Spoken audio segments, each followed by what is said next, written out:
यात्रीगण कृपया ध्यान दें। जब प्रधानमंत्री जी बोलने के लिए आए तो उनको सुना नहीं, क्या चाहता है विपक्ष? एब्राहम लिंकन एयरक्राफ्ट कैरियर है, उसको भी उन्होंने क्षति पहुंचाई है और वो भी हटाया जाएगा।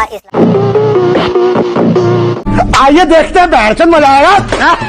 लग रहा है जीडी बख्शी जी आपसे शुरुआत करते हुए सर्वदलीय बैठक होने जा रही है। एक भारतीय होने के नाते अगर आपको सलाह देनी हो मौजूदा स्थिति को देखते हुए, क्योंकि सरकार बार बार ये बता चुकी है आगामी दिन और ज्यादा चुनौतियां लेकर आने वाले हैं। वहीं सड़कों पर लंबी कतारें भी हम देख पा रहे हैं किस तरह से सिलेंडर के लिए, हालांकि उसको पैनिक सिचुएशन बताया जा रहा है। एक आम नागरिक होने के नाते अगर आपको सलाह देनी हो तो क्या बताना चाहेंगे जीडी बख्शी जी आप?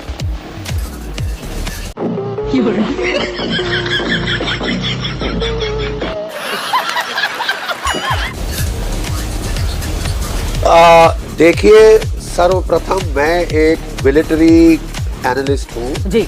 ये पॉलिटिक्स मेरी स्पेशलिटी नहीं है, लेकिन मैं ये ज़रूर कहूँगा कि ये लड़ाई बड़े निर्णायक मोड़ पे आ गई है।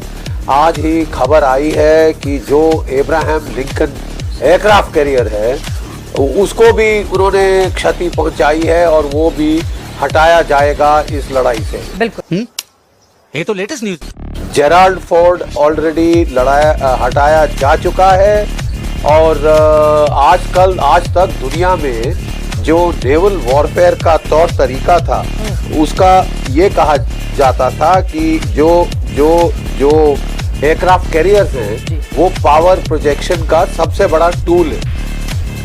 2 aircraft carrier Nimitz class 1 lakh ton के घायल होकर लड़ाई से हटा लिए गए। हमें कहा था सीज फायर हुआ है, सिर्फ सीज फायर नहीं हुआ है, वहां से इजराइल करे जा रहा है, ईरान पलटवार करे जा रहा है और अच्छा भीषण पलटवार करे जा रहा है। बहुत तबाही हुई है ईरान में, इसमें कोई शक नहीं, लेकिन उसने इजराइल के अंदर भी और अमेरिका के तमाम बेसेस और गल्फ देशों में तबाही पहुंचाई है। और अब तो पूरी दुनिया को इस युद्ध की वजह से इकोनॉमिक तबाही झेलनी पड़ेगी। बिल्कुल, हमारे देश हित में है, दुनिया के हित में है कि ये लड़ाई जल्द से जल्द खत्म करी जाए। मैं तो आज भी कहूंगा कि पाकिस्तान के बदले ये जो पीस टॉक्स हैं भारत में होनी चाहिए और भारत को इसमें लीड लेनी चाहिए कि ये लड़ाई जल्द से जल्द बंद कराए। बिल्कुल, ये लड़ाई जल्द से जल्द बंद कराए, ये हमारे राष्ट्र हित में है। अब डोनाल्ड ट्रंप का महिमा मंडन किसी और पे छोड़ दीजिए। ठीक है, इजराइल हमारा दोस्त है, हर लड़ाई में हमारा साथ दिया है, वेरी गुड, लेकिन हम अपने राष्ट्र हितों को उसके राष्ट्र हितों को अपने राष्ट्र हितों के ऊपर प्राथमिकता नहीं दे सकते। बिल्कुल, पाकिस्तान गुड समारिटन बनने की कोशिश कर रहा था क्योंकि उसका एग्रीमेंट है सऊदी अरेबिया के साथ कि कोई हमला सऊदी अरेबिया पे होता है तो मैं कूद पड़ूंगा। अभी तक तो हिम्मत नहीं देखी कि आप ईरान पे हमला कर दें, तो आप मध्यस्थता करने का नाटक कर रहे थे, आज ईरान ने मना कर दिया है। ठीक है, भारत के रिश्ते अच्छे हैं इजराइल से, ईरान से, और अमेरिका भी वो हमारा दोस्त है। कैसा दोस्त तो कभी कई बार समझ नहीं आता, लेकिन सब लोग कह रहे हैं सारे गल्फ के देशों से हमारे अच्छे रिश्ते हैं। India is best place to have cessation of hostilities पे बातचीत कराना। आप ईरान की ओर से हो तो बहुत अच्छा। ईरान की ओर से ये मना भी कर दिया गया है कि पाकिस्तान में जाकर किसी भी तरह की कोई वार्ता नहीं होगी। तो आप ये कह रहे हैं कि भारत के पास एक बड़ी अपॉर्चुनिटी है। हालांकि इसको लेकर कल ही हमने देखा कि कैसे अखिलेश यादव की ओर से तंज कसा गया। सपा प्रमुख कहते हैं कि हमारे पास विश्व गुरु बनने का मौका था, लेकिन वो हमने क्यों खो दिया। ये सरकार बताइए, इस सवाल पर मैं आऊंगी, लेकिन सिद्धार्थ यादव जी, सर्वदलीय बैठक होने जा रही है, लेकिन उसके ठीक पहले आप सुन पा रहे हैं, देख पा रहे हैं, टीएमसी ने बायकॉट कर दिया है, ये कहते हुए कि प्रधानमंत्री को तमाम सवालों का जवाब देना था, लेकिन सदन में उन्होंने दिया नहीं है। सबसे पहले इस पर आपकी टिप्पणी। देखिए चित्रा जी, जब से ये युद्ध की स्थिति बनी, विपक्ष किस प्रकार का रवैया दिखा रहा है ये पूरा देश देख रहा है।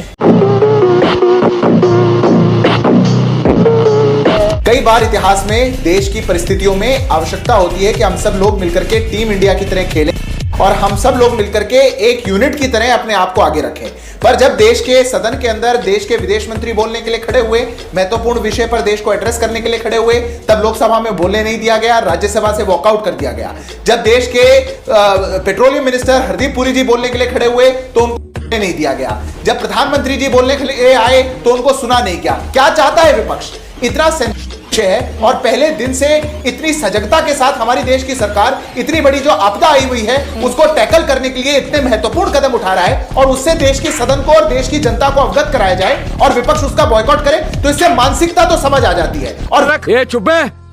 वही वो मानसिकता है कि आज ऑल पार्टी मीटिंग बुलाई जाए, देश के लिए इतने महत्वपूर्ण विषय पर बुलाई जाए, पर ये जो कुछ हमारे देश के अंदर अपने वोट बैंक की पॉलिटिक्स वाली पार्टियां हैं वो कहीं ना कहीं उससे बचती हुई दिखती हैं। आज कोई कारण किसी देश की राष्ट्रीय पार्टी के लिए नहीं हो सकता कि वो इस विषय के ऑल पार्टी मीटिंग में ना जाए, पर क्योंकि कुछ लोग नेशनल इंटरेस्ट को पीछे रखते हैं, अपने इंटरेस्ट को आगे रखते हैं, तो वो ऐसा करते हैं। टीएमसी उनमें से एक है। ममता बनर्जी इस काम में माहिर है और इस तेरा तो गेम बजाना पड़े।